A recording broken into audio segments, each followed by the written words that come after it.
जीवित पुत्रिका व्रत कथा। एक बार नैमिषारण्य के निवासी ऋषियों ने संसार के कल्याणार्थ सूत जी से पूछा, हे सूत, कराल कलिकाल में लोगों के बालक किस तरह दीर्घायु होंगे सो कहिए। सूत जी बोले, जब द्वापर का अंत और कलयुग का आरंभ था, उसी समय बहुत सी शोकाकुल स्त्रियों ने आपस में सलाह की कि क्या इस कली में माता के जीवित रहते पुत्र मर जाएंगे। जब वे आपस में कुछ निर्णय नहीं कर सकी, तब गौतम जी के पास पूछने के लिए गई। जब उनके पास पहुंची तो उस समय गौतम जी आनंद के साथ बैठे थे।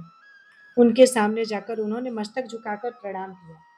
तदंतर स्त्रियों ने पूछा, हे प्रभु, इस कलयुग में लोगों के पुत्र किस तरह जीवित रहेंगे? इसके लिए कोई व्रत या तप हो तो कृपा करके बताइए। इस तरह उनकी बात सुनकर गौतम जी बोले, आपसे मैं वही बात कहूंगा जो मैंने पहले से सुन रखा है। गौतम जी ने कहा, जब महाभारत युद्ध का अंत हो गया और द्रोण पुत्र अश्वत्थामा के द्वारा अपने बेटों को मरा देखकर सब पांडव बड़े दुखी हुए, तो पुत्र के शोक से व्याकुल होकर द्रौपदी अपने सखियों के साथ ब्राह्मण श्रेष्ठ धौम्य के पास गई और उसने धौम्य से कहा, हे विपेंद्र, कौन सा उपाय करने से बच्चे दीर्घायु हो सकते हैं? कृपा करके ठीक ठीक कहिए। धौम्य बोले, सतयुग में सत्य वचन बोलने वाला, सत्याचरण करने वाला समदर्शी जिमुत वाहन नाम का एक राजा था।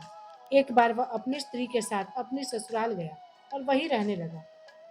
एक दिन आधी रात के समय पुत्र के शोक से व्याकुल होकर कोई स्त्री रोने लगी, क्योंकि वह अपने बेटे के दर्शन से निराश हो चुकी थी। उसका पुत्र मर चुका था।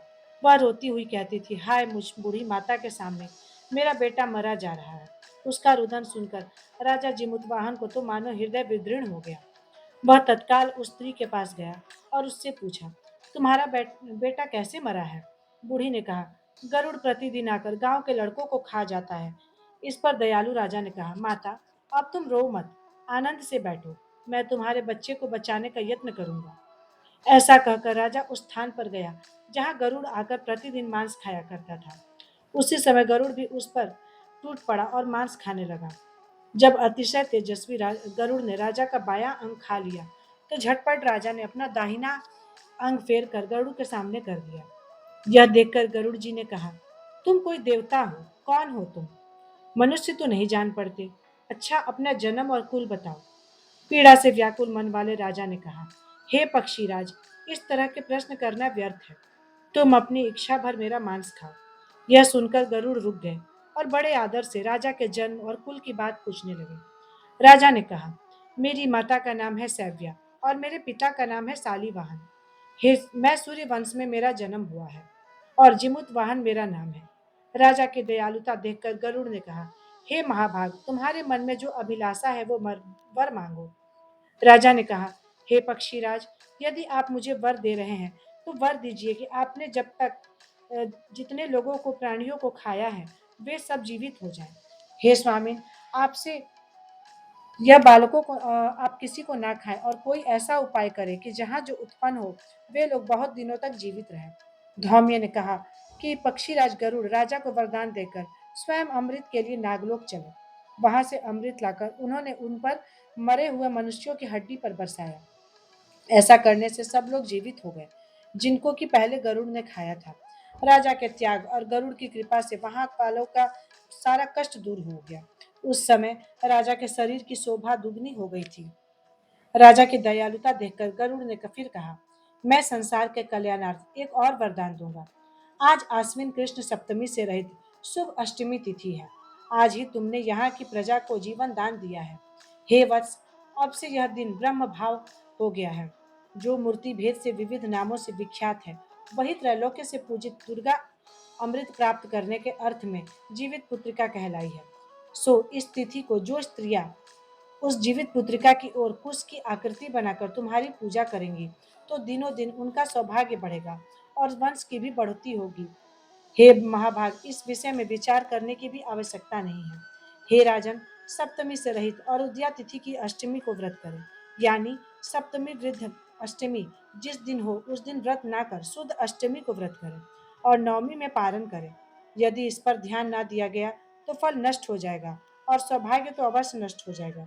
जिमुतवाहन को इस तरह का वरदान देकर गरुड़ वैकुंठ धाम को चले गए और राजा भी अपनी पत्नी के साथ अपने नगर को वापस चले गए।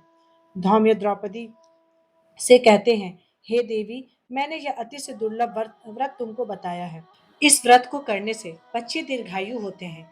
हे देवी, तुम भी पूर्वोक्त विधि से यह व्रत और दुर्गा जी का पूजन करो, तो तुम्हें अभिलाषित फल प्राप्त होगा। मुनिराज धौम्य की बात सुनकर द्रौपदी के हृदय में एक प्रकार का कौतूहल उत्पन्न हुआ और पूर्ववासिनी स्त्रियों को बुलाकर उनके साथ यह उत्तम व्रत किया।